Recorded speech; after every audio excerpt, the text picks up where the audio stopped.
My dear friends, एक बार फिर से स्वागत है आपका आपके अपने ही यूट्यूब चैनल में। तो जहां हम आपकी हेल्थ से रिलेटेड, ह्यूमन हेल्थ से रिलेटेड हर दिन प्रतिदिन वाली समस्याओं को डिस्कस करते हैं। तो आज के इस वीडियो में हम डिस्कस करने वाले हैं एक और समस्या के बारे में, जिसको आप रिंकल्स कहते हैं। रिंकल्स यानी कि झुर्रियाँ, जो लोगों के चेहरे पे कभी एज के संग पड़ती है, कभी बिना एज के ही पड़ जाती है। और अगर कुछ लोग ऐसे भी हैं, आप देख रहे होंगे, जो कि पब्लिक फिगर्स हैं, आप उनको देखते होंगे कि उनके चेहरे पे आपको रिंकल्स नहीं दिखते हैं। आफ्टर सर्टेन एज के बाद ही, बहुत एजेड होते हैं तभी दिखता है, उससे पहले कुछ नहीं दिखता। तो आप ये भी एक क्वेश्चन है कि आखिर अगर है ही, हमें नहीं चाहिए, तो उसका ट्रीटमेंट क्या है। मैं आपको बता देती हूँ, रिंकल्स हटाने की जो ट्रीटमेंट है, ये यूएस मार्केट की बहुत ही बड़ी, बहुत ही ज़्यादा अर्निंग कॉस्मेटिक सर्जरी की फील्ड है। मतलब ये एक अलग ही इसका मार्केट है और काफ़ी अच्छा मार्केट है इसका, ठीक है। तो आज हम इसी पे डिस्कस करने वाले हैं। तो देखिए, मैं सबसे पहले बता दूं कि रिंकल्स होते किस वजह से हैं। उम्र के संग तो पड़ते ही पड़ते हैं, साथ ही कुछ लोगों में आपको दिखता होगा उम्र से पहले ही स्किन में झुर्रियाँ दिखने लगती हैं। स्किन झुर्रियाँ यानी कि स्किन ढीली ढीली, लूज लूज सी स्किन। तो वो होता कैसे है? देखिए, अगर आप ज़रूरत से ज़्यादा सन एक्सपोजर में हैं, ठीक है, यानी सूर्य की किरणों की रोशनी में आपको ज़्यादा दिन तक हैं, या आपका काम ही कुछ ऐसा है, तो आप देखेंगे स्किन पर अन्य समय से पहले ही झुर्रियाँ पड़ने लगेंगी। और अगर आप स्मोकिंग कर रहे हैं, स्मोकिंग क्या करता है कि जो ब्लड सर्कुलेशन स्किन की तरफ होता है उसको रोक देता है।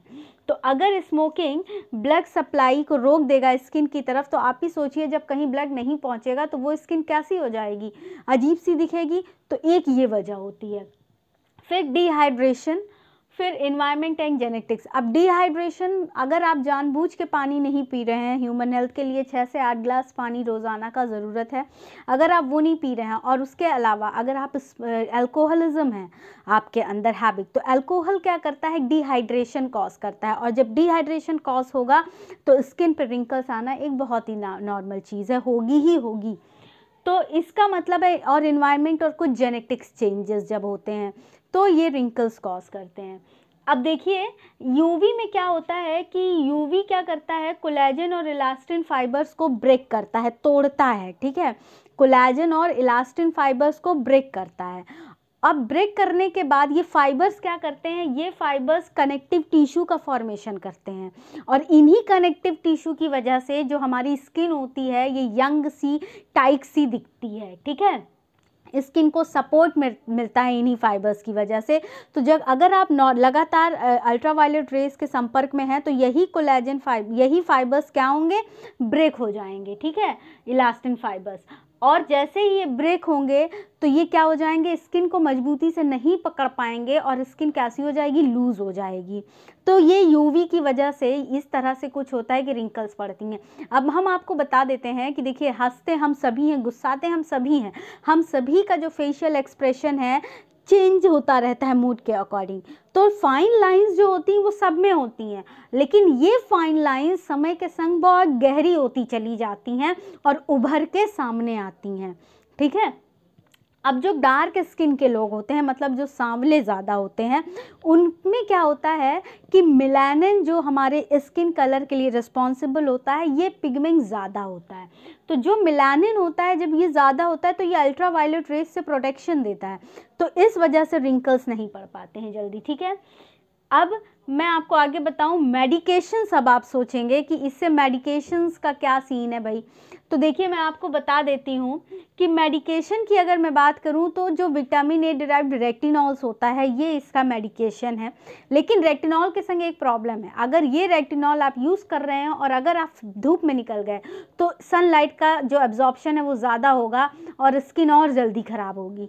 तो अगर रेटिनॉल के ट्रीटमेंट में है, जो भी आप एंटी रिंकल्स ट्रीटमेंट देखेंगे जो डॉक्टर्स दे रहे हैं, उसमें आपको ये कुछ चीज़ें ज़रूर दिखेंगी, जैसे कि रेटिनॉल, यानी कि अगर ये ट्रीटमेंट ले रहे हैं तो धूप में बाहर नहीं जाना है। अल्फा हाइड्रोक्सी एसिड, काइनेटिन, को एंजाइम Q10, कॉपर पेप्टाइड और एंटासिड्स, ये कुछ चीज़ें हैं। और सॉरी, एंटासिड नहीं, एंटीऑक्सीडेंट्स, ठीक है। ये कुछ चीज़ें हैं जो स्किन, जो आप एंटी रिंकल्स ट्रीटमेंट डॉक्टर्स देते हैं, उसमें ये कुछ कंपोनेंट्स होते ही होते हैं। तो सबसे इम्पॉर्टेंट चीज़ जो आपको ध्यान रखनी है, अगर आप एंटी रिंकल्स ट्रीटमेंट ले रहे हैं तो लेने के बाद आपको धूप में तो नहीं ही जाना है, ठीक है। अब आगे बात कर लेते हैं। आगे जो मैं बात करने वाली हूँ तो वो है कुछ सर्जिकल प्रोसीजर्स के बारे में, ठीक है। सर्जिकल प्रोसीजर्स में अब आप सोच रहे होंगे क्या ऐसी भी कोई सर्जरी होती है जो रिंकल्स को हटा दे? तो ऑफ कोर्स होती है। देखिए, इसके बारे में बताने से पहले मैं आपसे रिक्वेस्ट करना चाहूँगी कि यूट्यूब पे हमारा एक और चैनल है 10 डायरेक्शन न्यूज़ के नाम से, जिसका डिस्क्रिप्शन में मैं लिंक ज़रूर देती हूँ, तो प्लीज़ आप एक बार उस चैनल को भी विज़िट कीजिए और उसको भी सब्सक्राइब कीजिए। तो आइए शुरू करते हैं फिलर्स से। तो देखिए, फिलर्स मतलब नाम से ही समझ में आ रहा है कोई चीज़ किसी खाली जगह पे भरी जा रही है ताकि स्किन जो है वहाँ की फिल हो जाए और जो लाइन और रिंकल्स ना दिखे। तो इसमें फिलर्स के लिए जो यूज़ करते हैं कोलेजन, हाइलोरोनिक एसिड और फैट, ठीक है, ये चीज़ें फिल कर दी जाती हैं। और एक बात आपको बता दूं कि इसका जो ट्रीटमेंट है रेगुलर लेना पड़ता है, ठीक है। इन चीज़ों को अभी कुछ, अगर आप ये फिलर्स वाले ट्रीटमेंट ले रहे हैं तो ऐसा हो सकता है कि जिस एरिया में ले रहे हैं वहाँ पे स्वेलिंग आपको लगे सूजा हुआ, लेकिन स्वेलिंग जो होती है ये परमानेंट होती है, कुछ समय के बाद ठीक हो जाती है, टेम्परेरी होती है, कुछ समय के बाद ठीक हो जाती है, ठीक है। तो फिलर्स में एज अ फिलर जो यूज़ करते हैं कोलेजन, हाइलोरोनिक एसिड और फैट। अब फेस लिफ्ट या फिर राइडेक्टॉमी, ये भी एक सर्जरी होती है। फेस लिफ्ट या राइडेक्टॉमी में क्या करते हैं कि इसमें जो है जो बाकी की स्किन है उसमें कुछ नहीं करते, बल्कि जो स्किन रिमूवल होता है इसमें, मतलब कि जो अलग से स्किन लूज हो गई है उस स्किन को रिमूव कर दिया जाता है, ठीक है। और इसका जो रिज़ल्ट होता है ये आपको दिखेगा लॉन्ग लास्टिंग, 5.5 साल तक का ये रिज़ल्ट होता है, दिखता है, रिज़ल्ट चलता है ये वाला।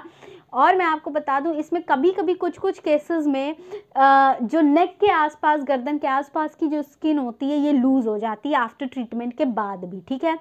तो ऐसा हो सकता है कि सर्जरी के कुछ हफ्तों बाद तक भी स्वेलिंग दिखे आपको, वो ठीक हो जाती है टाइम के साथ, ठीक है। फिर अगली जो है केमिकल पील्स। देखिए, केमिकल पील्स मार्केट में बहुत सारे केमिकल पील्स अवेलेबल हैं जो बिना प्रिस्क्रिप्शन के भी आप लगा सकते हैं, लेकिन मेरी राय है कि बिना प्रिस्क्रिप्शन के आप कोई भी चीज़ ना लगाएं, क्योंकि स्किन जो होती है, यहाँ की जो स्किन होती है ये बहुत ही सेंसिटिव होती है और स्किन पर कोई भी चीज़ बिना प्रिस्क्रिप्शन के अप्लाई करना इज़ नॉट गुड। तो केमिकल पील्स में क्या है कि केमिकल सॉल्यूशंस अप्लाई करते हैं, इसमें जो डेड स्किन होती है वो झड़ जाती है और शेड होती है, और शेड ढीली होके और उसके बाद वो अपने आप पील ऑफ हो जाती है, निकल जाती है, ठीक है। और जो नई स्किन आती है, जो रीजेनरेटेड स्किन आती है, वो पहले वाली स्किन से काफ़ी सॉफ्ट, नरम, मुलायम होती है, ठीक है।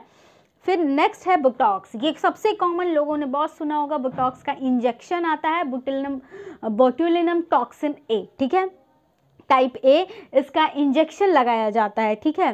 तो ये क्या करता है कि उस केमिकल सिग्नल को ही ब्लॉक कर देता है जो मसल्स को सिकुड़ने की सलाह देते हैं, ठीक है।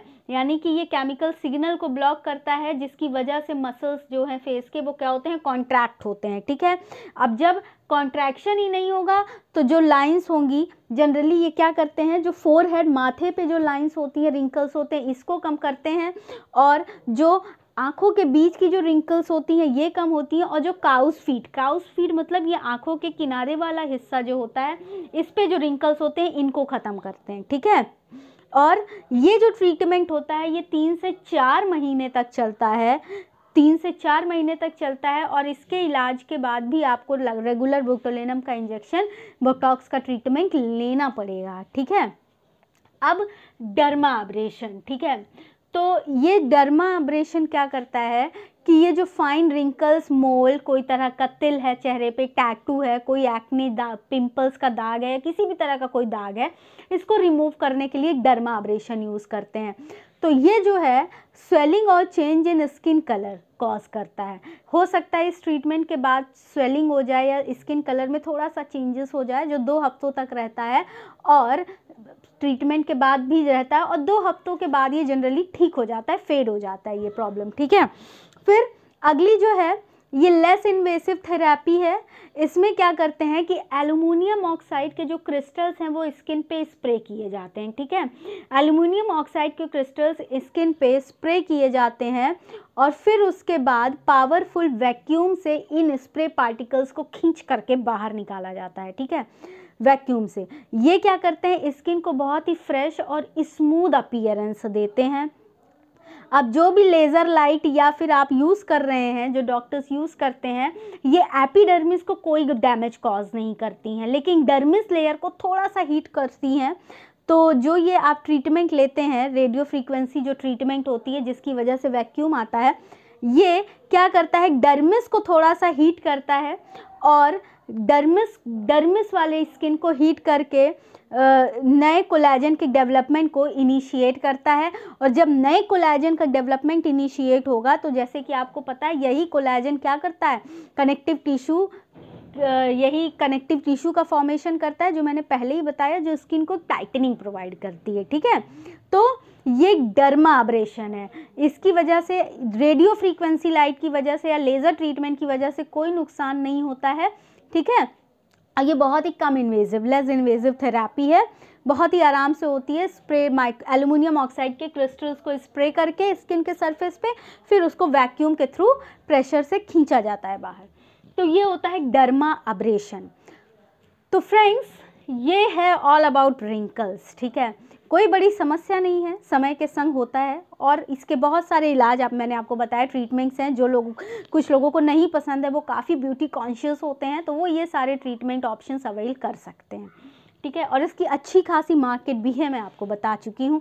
अब इसके प्रिवेंशन की अगर मैं बात करूँ तो स्मोकिंग नहीं करना है, हेल्दी डाइट लेना है, अल्कोहलिज्म से दूर रहना है, आपको अल्कोहल कंजम्पशन नहीं करना है, पानी जितना ज़्यादा हो सके पीना है और हेल्दी इन्वायरमेंट में रहना है। जब भी आप धूप में जाएं तो अपने फेस को कवर करके ही जाएं, ठीक है। तो ये है, this is all about wrinkles. उम्मीद करती हूँ वीडियो आपको पसंद आया होगा। पसंद आया है तो प्लीज़ लाइक कर दीजिए, वीडियो को शेयर कीजिए और चैनल को सब्सक्राइब करना बिल्कुल मत भूलिए। वीडियो से रिलेटेड कोई सजेशन तो प्लीज़ कमेंट सेक्शन में कमेंट करके मुझे ज़रूर बताइए। Thank you very much.